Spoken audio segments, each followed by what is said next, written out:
속해 있는 그 시티2시티 코리아라고 하는 단체에서 주관하는 세미나에 참석을 했습니다. 월요일부터 목요일까지 3박 4일간 테이블 리더를 제가 하면서 같이 강의를 듣고 또 제 테이블에 있는 분들과 소그룹 모임을 같이 하기도 하고 그런 시간을 가졌는데요.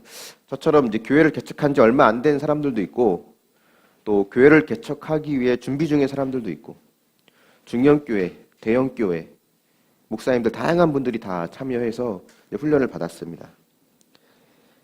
그러니까 최근 언론에 비춰지는 그 일부 비상식적인 교회들 그런 모습들만 보다가 삶의 현장에서 기쁨으로 헌신하는 무명에 알려지지 않은 그런 여러 목사님들을 보면서 그래도 아직 이 나라와 이 시대에는 소망이 있구나라는 생각을 하게 됐어요.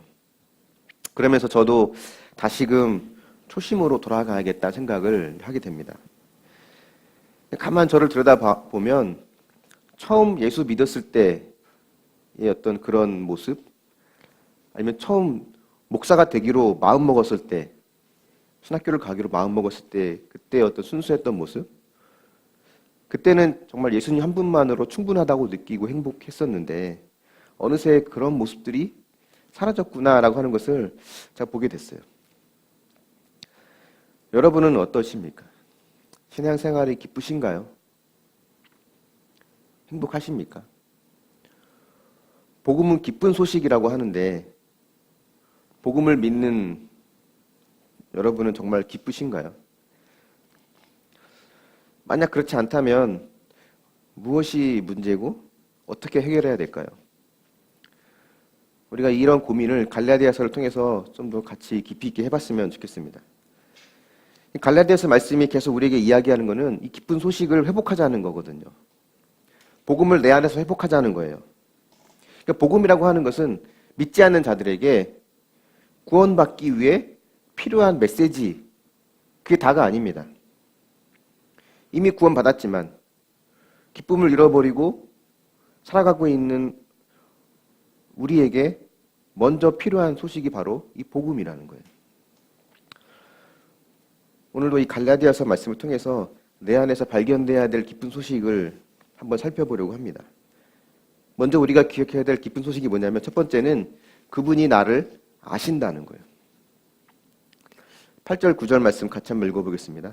8절 9절입니다. 시작.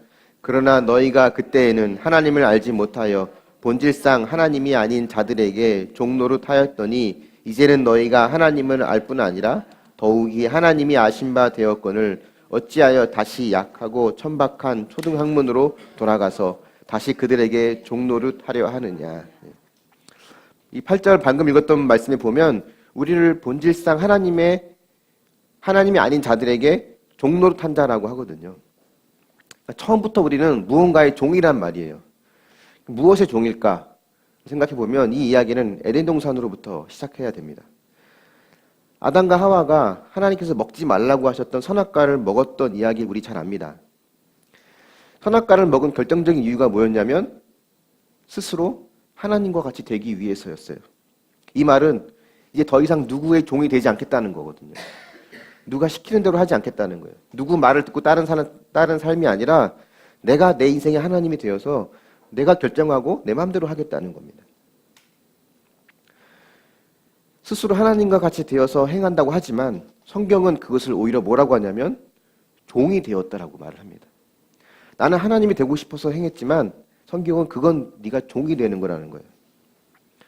하나님이 아닌 다른 것을 통해서 스스로 높아지려 하거나 그 다른 것을 통해서 위안을 얻고 평안을 얻고 거기서 안전을 추구하고 위로와 자격을 얻고 구원을 얻고 하는 이런 모든 시도는 우리를 자유케 하는 것이 아니라 오히려 우리를 종으로 올가매는 것들입니다. 그래서 복음은 단순히 믿지 않는 자들에게 그들이 믿음을 갖고 구원받을 수 있도록 전해지는 메시지일 뿐만 아니라 처음에는 하나님의 은혜로 출발했던 그들이 어느 순간 스스로 힘으로 구원을 얻고 스스로 힘으로 위로와 자격을 얻으려 하는 종의 삶으로 가는 자들에게 반드시 필요한 메시지인 거죠. 처음 복음을 접하고 하나님의 사랑을 깨달았을 때 구원의 감격에 젖어들었을 때 대부분의 사람들은 하나님 한 분이면 충분하다는 생각을 하고 감사함으로 신앙생활을 합니다. 저도 처음에 고등학교 때 예수를 믿었을 때 주일이면 가슴이 설레고 막 흥분됐어요. 가슴이 막 크게 뛰었습니다. 마치 미팅에 나가는 남학생처럼 막 가슴이 뛰었어요. 그래서 학교 수업이 끝나면 누가 시키지 않아도 교회 와서, 교회 아무도 없는데 교회 와서 청소하고, 그런 작은 개척교회였는데 청소하고, 주보 들고 가서 사람들에게 나눠주면서 전도하고, 그걸 누가 시킨 것도 아니었고 제가 기뻐서 했어요. 힘들다고 생각한 적 한 번도 없었습니다. 아침부터 저녁까지 교회에 매여 있기도 했지만 그 자체가 기뻤습니다. 그런데 신앙생활의 연수가 길어지다 보니까 어느새 제 마음에는 하나님 한 분으로는 충분하지 않다는 생각이 들었어요. 이미 주신 은혜를 생각하기보다는 늘 부족하다는 것, 부족한 것만 눈에 보였습니다. 그래서 기쁨으로 행했던 그 일들이 어느 순간 제게는 의무가 되고, 또 하나님께 뭔가 내가 원하는 것, 내게 부족한 것을 얻어내기 위해서는 더 많이 봉사하고 더 많이 기도하고, 그걸 통해서 그들의 그 하나님의 마음에 쏙 들어야 한다는 생각을 갖곤 했습니다. 게다가 신학교를 가면서부터는 나는 다른 사람들보다 더 거룩해야 되고 더 진실해야 된다고 생각을 했죠. 더 높은 수준으로 올라가야 하나님이 나를 봐주실 거라고 생각을 했습니다. 하지만 신학교를 간다고 해서 저절로 거룩해지지 않아요. 목사가 되었다고 해서 그 직분이 나를 거룩한 자로 만들어지지 않습니다. 은밀한 죄악은 여전히 끊어지지 않고 내 안에 남아있고, 점점 그러면 그럴수록 죄책감은 더 커져갑니다. 이런 나에게 하나님은 실망해서 나를 포기하실 것 같은 그런 불안감은 점점 더 커져갔죠. 그래서 이런 죄책감과 불안감에서 벗어나려면 더 처절하게 기도하고 더 열심히 봉사해야 됐어요. 왜냐면 그럴 것마저 그 노력마저도 안 하게 되면 더 불안할 것 같았고, 안 하는 사람보다는 나을 것 같았거든요. 근데 그러면 그럴수록 점점 마음은 더 비참해져 갔습니다. 도대체 뭐가 문제일까? 오늘 말씀 보면 이 중요한 부분이 있는데, 이 8절에 보니까 이제 너희는 하나님을 알 뿐 아니라 더욱이 하나님이 아신 바 되었다는 거예요. 9절인가요? 8절 9절에 보면 하나님이 우리를 아신 바 되었다고 합니다. 내가 하나님을 알지만 더 중요한 거는 그분께 우리가 아신 바 되었다는 것이죠. 하나님이 아신다고 하는 건요, 지식적으로 아는 것, 피상적으로 아는 것을 말하지 않습니다. 깊은 인격적 관계에 들어간다는 걸 말해요. 이 안다는 단어는 주로 언제 쓰이냐면 부부간의 동침의 단어에 쓰이는 단어거든요. 깊은 인격적 관계에 들어갈 때 이 안다는 말을 씁니다.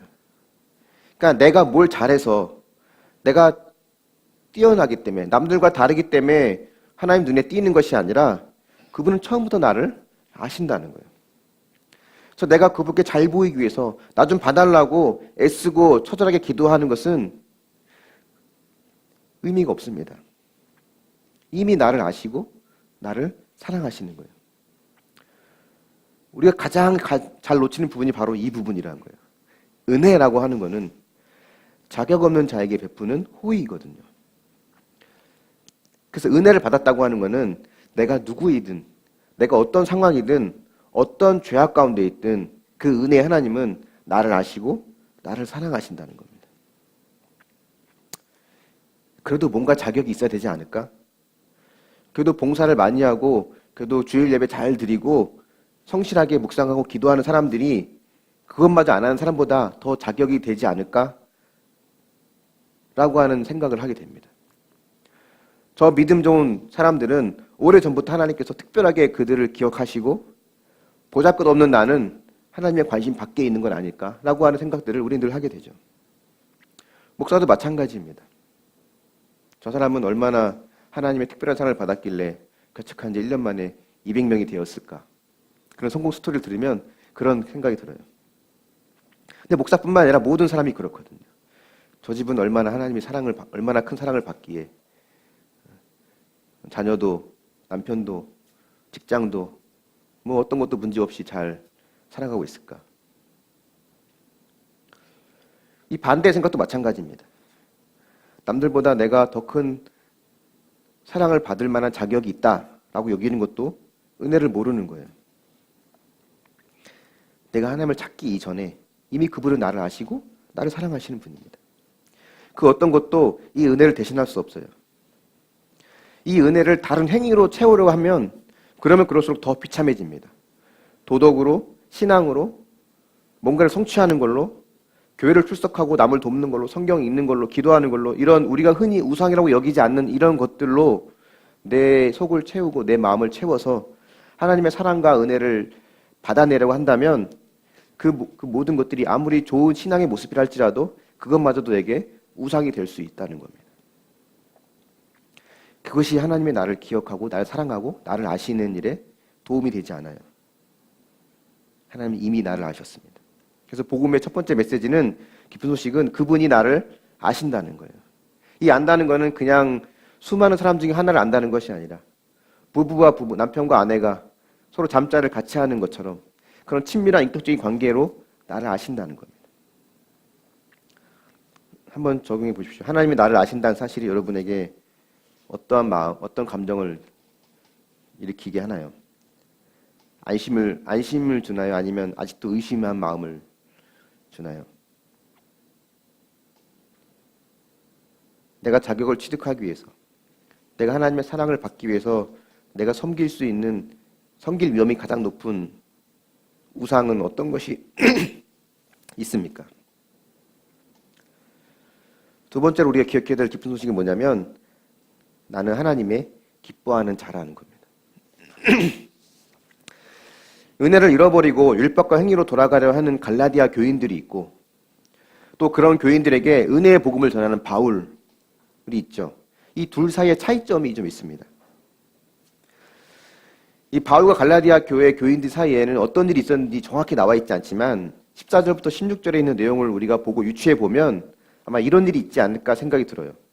처음에는 바울을 갈라디아 교인들이 환대해 주었습니다. 14절에 보면 바울이 하나님의 천사같이 그리스도 예수와 같이 영접하였다라고 이야기를 하거든요. 처음에는 그런 바울을 환대해 줬는데 시간이 지나면서 점차 관계가 껄끄러워졌어요. 16절에 보니까 원수가 되었느냐라고 한 걸 보면 사이가 많이 안 좋아진 것 같습니다. 근데 그 원수가 된 이유가 뭐냐면 16절에 보니까 그 바울이 그들에게 참된 말을 하였기 때문이라는 거예요.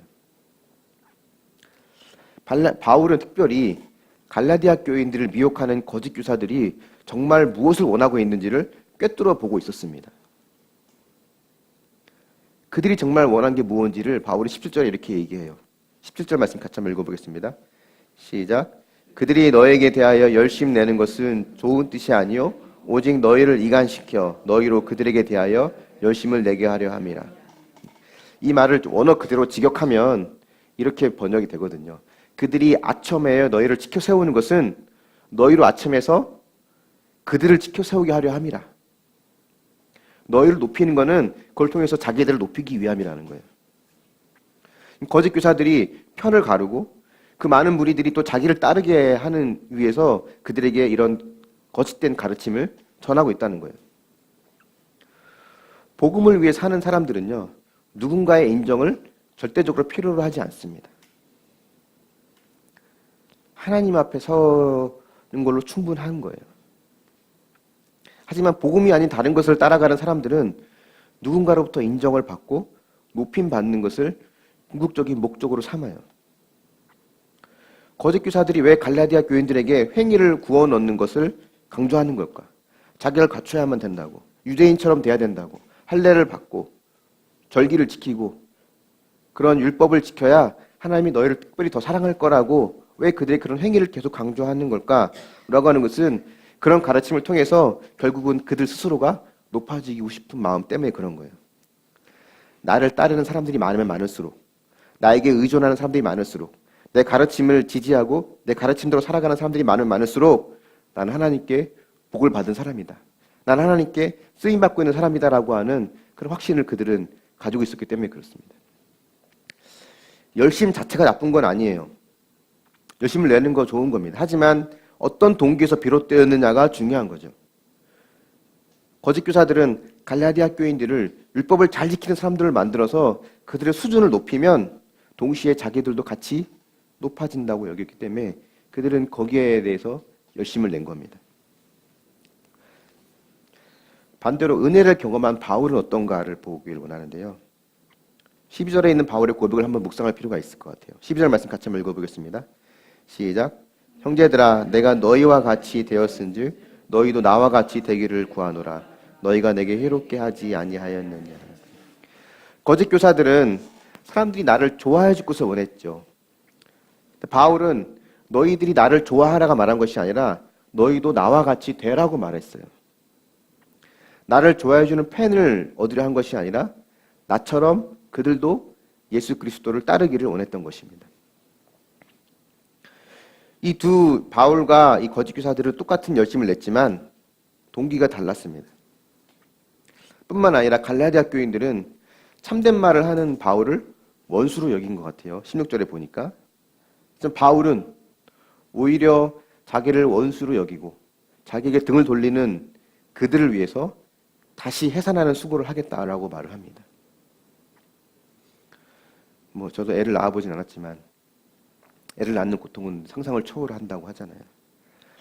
그만큼 바울이 그들을 위해 내가 처음부터 다시 이 고생과 수고를 하겠다는 거예요.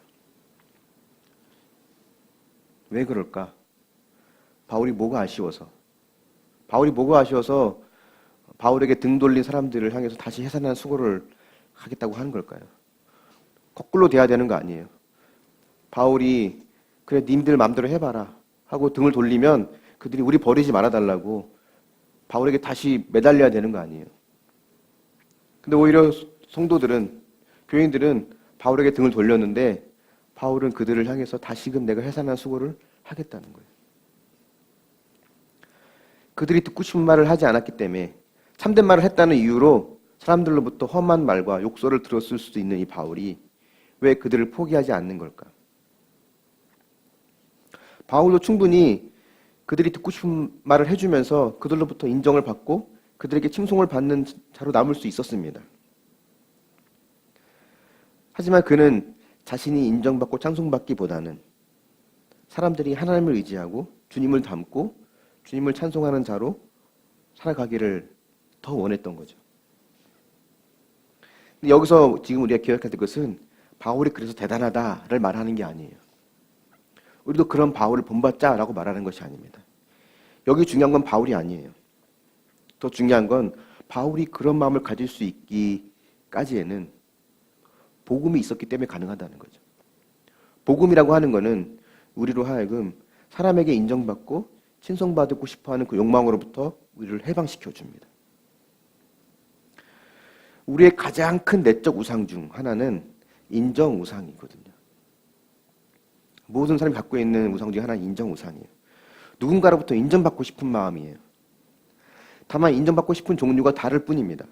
어떤 사람은 착하다라는 말에 인정받고 싶은 사람이 있고 어떤 사람은 야 능력이 뛰어나다, 탁월하다, 직장에서든 어디서든 한번 일을 맡았으면 깔끔하게 일을 확실히 처리한 사람이다.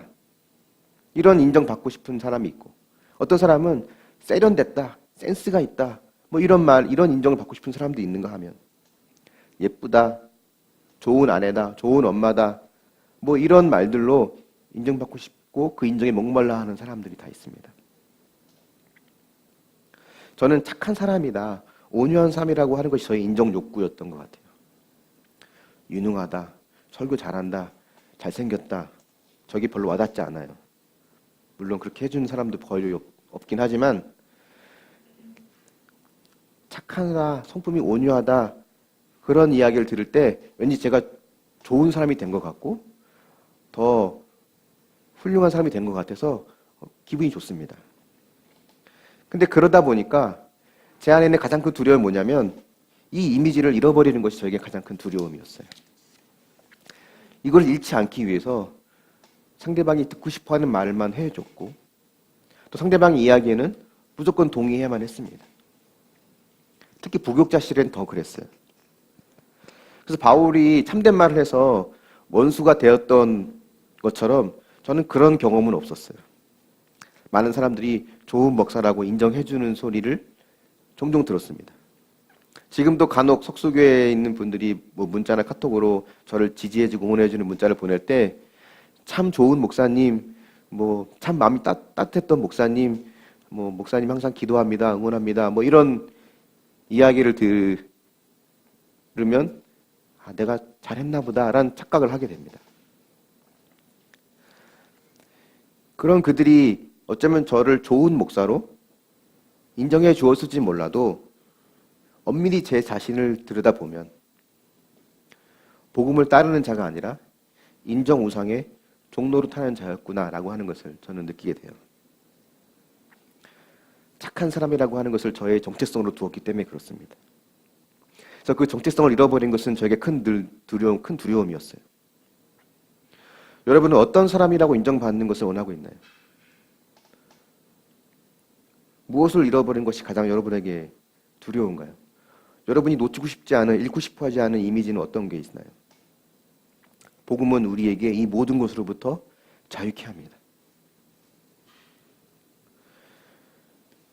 제가 세미나 기간에 여러 목사님들과 대화를 하면서 참 느낀 것이 많았어요.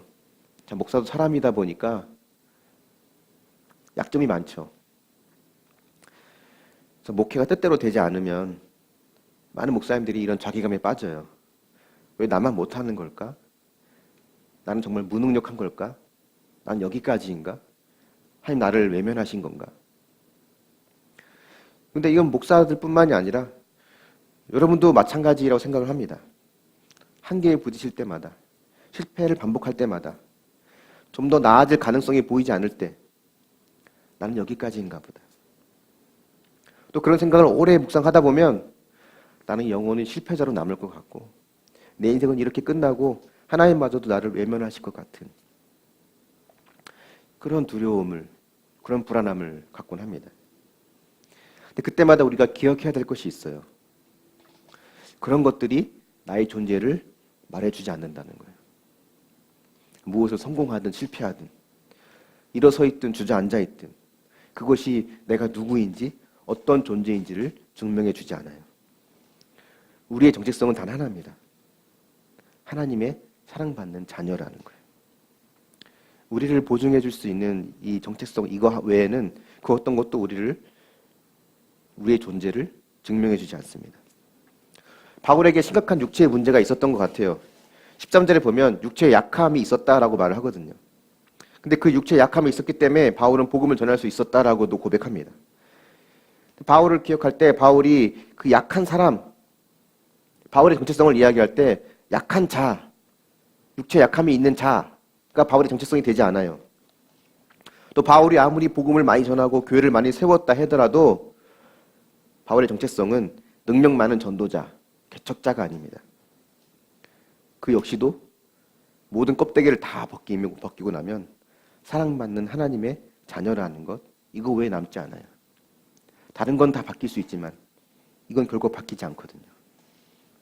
이건 내 안에서 나온 것이 아니기 때문에 그렇습니다. 하나님부터 주어진 것이기 때문에 그래요.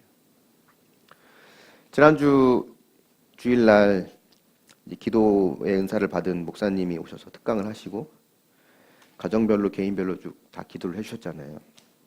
저도 옆에서 그 기도 내용을 다 들었거든요. 다 듣고 대부분 다 이제 기억을 합니다. 여러분들의 모습을 제가 알고 살아온 여정과 이런 걸 어느 정도 제가 알고 있으니까 그 기도의 내용과 이제 매칭이 많이 돼요. 그 기도의 내용을 여러분 떠올리면서 하나님이 여러분을 어떻게 사랑하고 어떻게 보시는지 한번 묵상해보고 생각해보세요. 다 기도 내용은 다 마치고 이제 그 목사님도 이제 남아서 늦게 가셨거든요. 가족 모임이 뒤에 있으셨는데 결국 포기하시고 또 이제 남아서 저희 부부랑 또 잠깐 더 얘기를 나누시고 그러고 이제 돌아가셨는데 이제 기도 내용을 다 듣고 그리고 모든 시간을 다 끝내고 나서 저도 이제 하나님이 주시는 이 공동체를 향한 우리 교회 공동체를 향한 그런 마음이 있어서 기도하면서 묵상하는 가운데 하나님께서 그런 마음을 제게 주셨어요.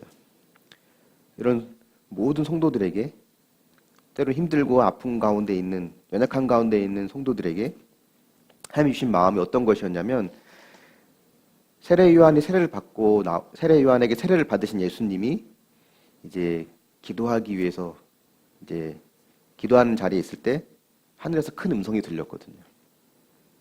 마태복음 3장 17절에 보면 이는 내 사랑하는 아들이요 내 기뻐하는 자니라.